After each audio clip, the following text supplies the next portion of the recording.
My own journey from a young child landing at the airport in Savannah to now being elected as the first Muslim woman to achieve statewide office. নিউ ইয়ৰ্কৰ mayor নিৰ্বাচিত হৈছে জোহৰান মামদানি। সকলোৱে ইয়াৰ কথা কৈ আছে। আমেৰিকাৰ ৰাজধানীৰ পৰা ওলাই অহা এটা ডাঙৰ বাতৰিও লক্ষ্যহীন হৈ পৰিছে। আপুনি জানেনে যে গাজালা হাছমি বাজানিয়াৰ লেফটেনেণ্ট গভৰ্ণৰ হিচাপে নিৰ্বাচিত হৈছে। 4 বছৰ বয়সতে তাইৰ পিতৃয়ে তাইক আমেৰিকালৈ লৈ আহিছিল। হিজাবক পৰিচয়ৰ প্ৰতীক হিচাপে ব্যৱহাৰ কৰা সেই গাজালা ভাৰ্জিনিয়াৰ লেফটেনেণ্ট গভৰ্ণৰ হিচাপে নিৰ্বাচিত কৰা হৈছে। গাজালা হাছমিক ৰক্ষণশীল নাৰী বুলি নাভাবিব। আমেৰিকাৰ নাগৰিক আৰু আমেৰিকাৰ মূল্যবোধৰ কথা কয়। কিন্তু আপুনি দেখাৰ দৰে লেফটেনেণ্ট গভৰ্ণৰ নিৰ্বাচিত হোৱাৰ সময়ত তাই মনতে কৈছিল, মই এই ধৰণে নিৰ্বাচিত হোৱা প্ৰথম গৰাকী মুছলমান মহিলা। আৰু এইটো কিয় হৈছে বুজিব লাগিব। আমেৰিকাৰ জনসাধাৰণে জেন ট্ৰাম্পৰ ঘৃণনীয় চিন্তাধাৰাৰ উপযুক্ত উত্তৰ দিছে। প্ৰথমে জোহৰান মামদানি নিউয়ৰ্কৰ মেয়ৰ নিৰ্বাচিত হৈছে। এতিয়া গাজালা হাছমি হৈছে বাজানিয়াৰ লেফটেনেণ্ট গভৰ্ণৰ। প্ৰথমে আপোনালোকৰ আগত দাঙি ধৰিব বিচাৰিছো এই খবৰটো কি। সহজ ভাষাত ক'বলৈ গ'লে আপোনাৰ স্ক্ৰীনত চাওকচোন। ভাৰ্জিনিয়াৰ প্ৰথম মুছলমান লেফটেনেণ্ট গভৰ্ণৰ নিৰ্বাচিত হৈ গাজালা হাছমিয়ে ইতিহাস ৰচনা কৰিছে। খবৰটো কি মনোযোগ দিয়ক। নিউয়ৰ্কৰ মেয়ৰৰ প্ৰাৰ্থী জোহৰান মামদানি আচৰিত জয়ৰ ওপৰত শিৰোনাম কেন্দ্ৰীভূত হ'ব পাৰে যদিও মঙলবাৰে নিশা ইতিহাস ৰচনা কৰা একমাত্ৰ ৰাজনীতিবিদ তেওঁ নাছিল। তেওঁৰ সতীৰ্থ ডেম'ক্ৰেট গাজালা হাছমিও ভাৰ্জিনিয়াৰ লেফটেনেণ্ট গভৰ্ণৰ হিচাপে নিৰ্বাচিত হৈ আমেৰিকাত ৰাজ্যিক পৰ্যায়ৰ ৰাজনৈতিক পদবী লাভ কৰা প্ৰথম গৰাকী মুছলমান মহিলা হিচাপে পৰিগণিত হয়। বিজয় ভাষণত গাজালা হাছমিয়ে কয় যে এই দেশত লাভ কৰা সুযোগৰ বাবে এইটো সম্ভৱ হৈছে। ৰ'ব মই ক'ম যে জোহৰান মামদানি কিয় জয়ী হ'ল। মধ্যপ্ৰাচ্য আৰু ইজৰাইলত তেওঁৰ নিৰ্বাচনত এনেধৰণৰ প্ৰতিক্ৰিয়াৰ সৃষ্টি হৈছে। কিন্তু মই জানো আপুনি কোনটো কথাৰ বাবে অপেক্ষা কৰি আছে। গাজালা হাছমিয়ে জয়ৰ পিছত সমৰ্থকসকলক কি কৈছিল। তাইৰ ভাষণৰ এই ক্লিপটো ভালদৰে শুনিব। তাইৰ ভাষণ শুনিব। তলত হিন্দী অনুবাদটো দেখুৱাম। গাজালা হাছমিৰ কথা শুনকচোন।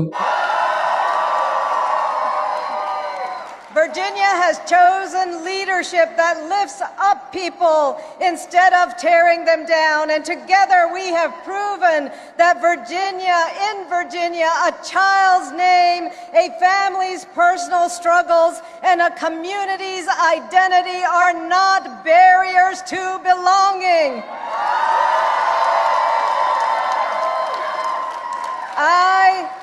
I am so incredibly honored and humbled to stand before you as Virginia's Lieutenant Governor-elect.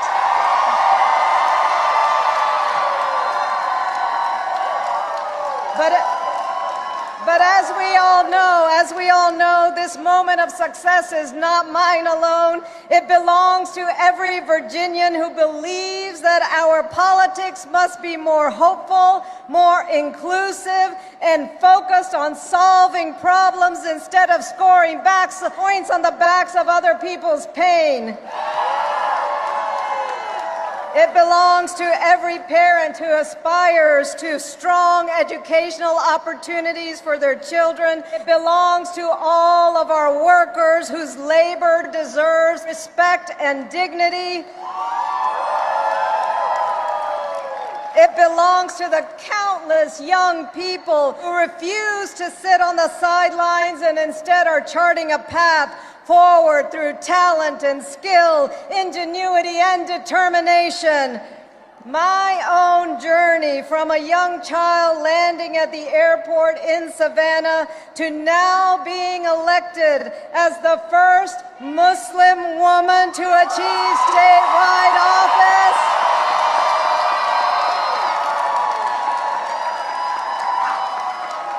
আজি কিছু তথ্য আপোনালোকৰ আগত দাঙি ধৰিব বিচাৰিছো। ডোনাল্ড ট্ৰাম্পৰ 2.0 আৰম্ভ হোৱাৰ পিছৰ পৰা তেওঁ কি কৰিছে। তাত বসতি স্থাপন কৰা মানুহবোৰক বিশেষকৈ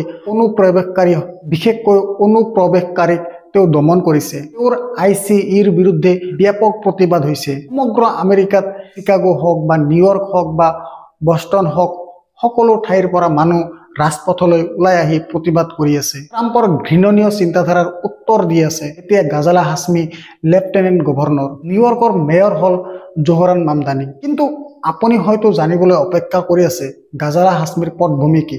গাজালা হাছমি হায়দৰাবাদৰ আছিল। হায়দৰাবাদ চাৰমিনাৰ চহৰ। কিন্তু 4 বছৰ বয়সতে তাই আমেৰিকালৈ আহিছিল আৰু তাইৰ বিষয়ে এনে ধৰণৰ তথ্য আছে আপোনাৰ স্ক্ৰীনত উপলব্ধ। 1964 চনত ভাৰতৰ হায়দৰাবাদত জন্মগ্ৰহণ কৰা গাজালা হাছমিয়ে মাক আৰু ডাঙৰ ভাতৃৰ সৈতে আমেৰিকাত উপস্থিত হোৱাৰ সময়ত তেওঁৰ বয়স মাত্ৰ 4 বছৰ আছিল। জৰ্জিয়াত তেওঁ দেউতাকৰ লগত থাকিবলৈ আহিছিল। তেওঁৰ পিতৃয়ে জৰ্জিয়া সাউথ আৰ্ণ ইউনিভাৰ্চিটিত অধ্যাপনা কৰি আছিল। গাজালা হাছমি এনেকুৱা সময়ত ডাঙৰ দীঘল হৈছিল যেতিয়া স্কুলৰ পৰা বৰ্ণ বৈষম্য লাহে লাহে নাইকিয়া হ'ব ধৰিছিল। হাইস্কুলত তাই ভাল নম্বৰ লাভ কৰিছিল। ইয়াৰ পিছত তেওঁ জৰ্জিয়া সাউথাৰ্ণ ইউনিভাৰ্চিটি আৰু আটলাণ্টাৰ ইমৰি ইউনিভাৰ্চিটিত অধিক শিক্ষা গ্ৰহণ কৰে। ভাৰ্জিনিয়াৰ কেইবাখনো কলেজত 30 বছৰ ধৰি সাহিত্যৰ অধ্যাপিকা আৰু প্ৰশাসক হিচাপে কাম কৰিছিল। 2019 চনত যেতিয়া ৰাষ্ট্ৰপতি ট্ৰাম্পে মুছলমানৰ ওপৰত নিষেধাজ্ঞা কাৰ্যকৰী কৰিছিল তেতিয়া তেওঁ ৰাজনীতিত প্ৰৱেশ কৰাৰ সিদ্ধান্ত লৈছিল। অৰ্থাৎ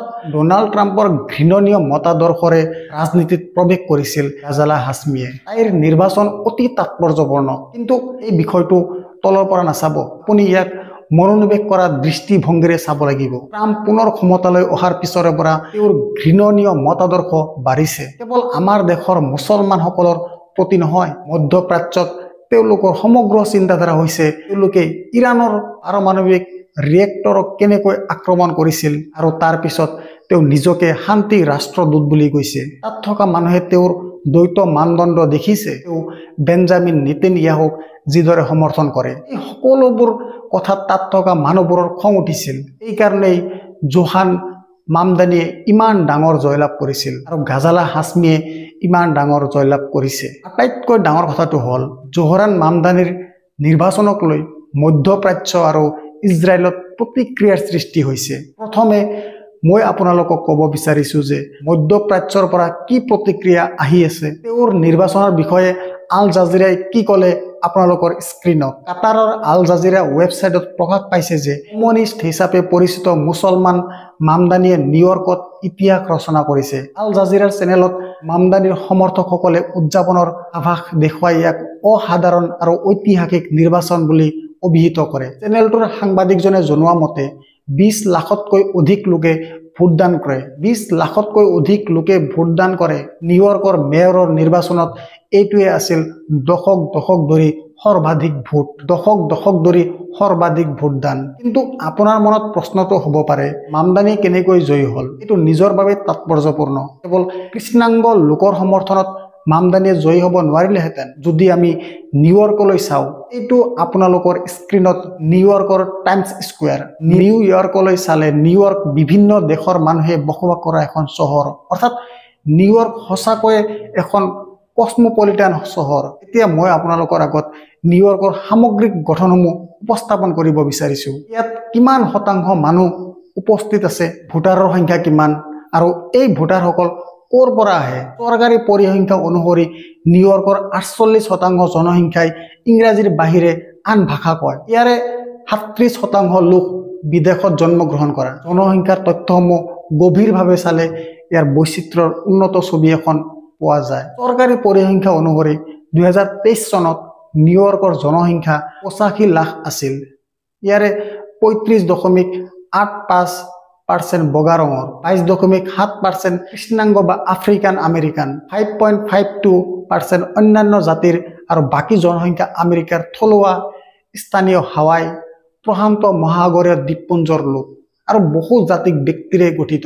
85 লাখতকৈ অধিক জনসংখ্যাৰ ভিতৰত 12.5 লাখৰো অধিক এছিয়ান। ইয়াৰ ভিতৰত 55.9% পূব এছিয়ান, 9.2 দক্ষিণ পূব এছিয়ান, 30.7% দক্ষিণ এছিয়ান আৰু 1.3% মধ্য এছিয়ান লোক অন্তৰ্ভুক্ত। এই পৰিসংখ্যাই বুজাব পাৰে যে জোহৰান মামদানিয়ে কিয় এনে সঁহাৰি লাভ কৰিছিল। উল্লেখ কৰা মতে মধ্যপুৰৰ পৰা জোহৰান মামদানিৰ নিৰ্বাচনক লৈ প্ৰতিক্ৰিয়া আহি আছে। সৌদি আৰবৰ আল আৰাবিয়া টিভিয়ে কি কৈছে আপোনালোকৰ স্ক্ৰীনত। সৌদি আৰবৰ আল আৰাবিয়া টিভিয়ে পুৱা 4 বজাৰ পৰা নিজৰ বুলেটিনত এই খবৰটো দেখুৱাই আছিল, য'ত মামদানি আৰু ট্ৰাম্পৰ মাজত হোৱা বাকযুদ্ধৰ ওপৰত আলোকপাত কৰা হৈছিল। আল আৰাবিয়া আৰু UAEৰ স্কাই নিউজ আৰব ৱেবছাইটসমূহে মামদানিক ট্ৰাম্পৰ কঠোৰ বিৰোধী বুলি অভিহিত কৰিছে। তেওঁৰ ভাষণৰ উদ্ধৃতি দি স্কাই নিউজ আৰবে প্ৰকাশ কৰিছে, য'ত তেওঁ কয় যে যদি কোনোবাই দেশক বিশ্বাসঘাতকতা কৰা ডোনাল্ড ট্ৰাম্পক কেনেকৈ পৰাস্ত কৰিব পাৰি দেখুৱাব পাৰে, তেন্তে সেয়া হ'ল এই চহৰখন। ইফালে ইজৰাইলৰ সংবাদ মাধ্যমত ব্যাপক আতংকৰ সৃষ্টি হৈছে। তেওঁলোকে প্ৰশ্ন কৰিছে যে জোহৰান মামদানিৰ নিৰ্বাচনৰ পিছত ইহুদীসকলে আমেৰিকা এৰিব লাগিব নেকি? আপুনি ঠিকেই শুনিছে, এই ধৰণৰ প্ৰতিক্ৰিয়া আহি আছে ইজৰাইলৰ সংবাদ মাধ্যমৰ পৰা, আৰু তেওঁলোকে কোৱা প্ৰতিটো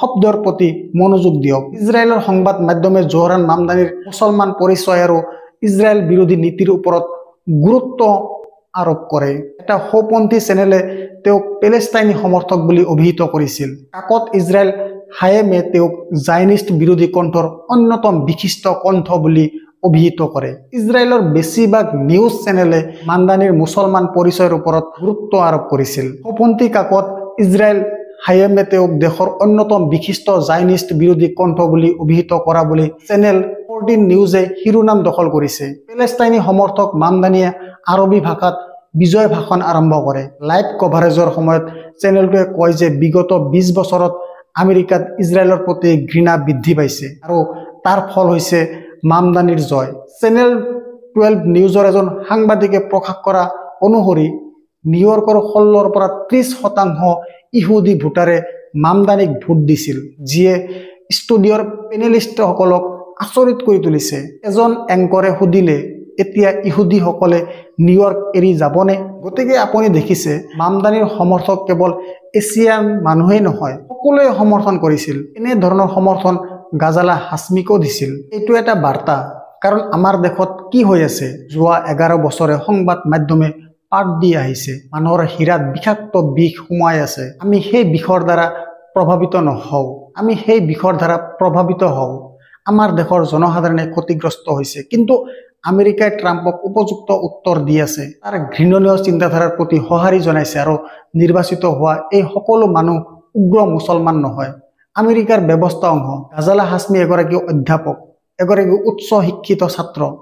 তাই এগৰাকী উৎকৃষ্ট ছাত্ৰী হৈ আহিছে। তেওঁ নিজৰ মুছলমান পৰিচয়ক লৈ ডিফেন্সিভত নাই, তথাপিও তাত থকা মানুহবোৰে তেওঁক আঁকোৱালি লৈছিল, আৰু সেইবাবে মই কওঁ যে তেওঁৰ জয় ইমানেই তাৎপৰ্যপূৰ্ণ।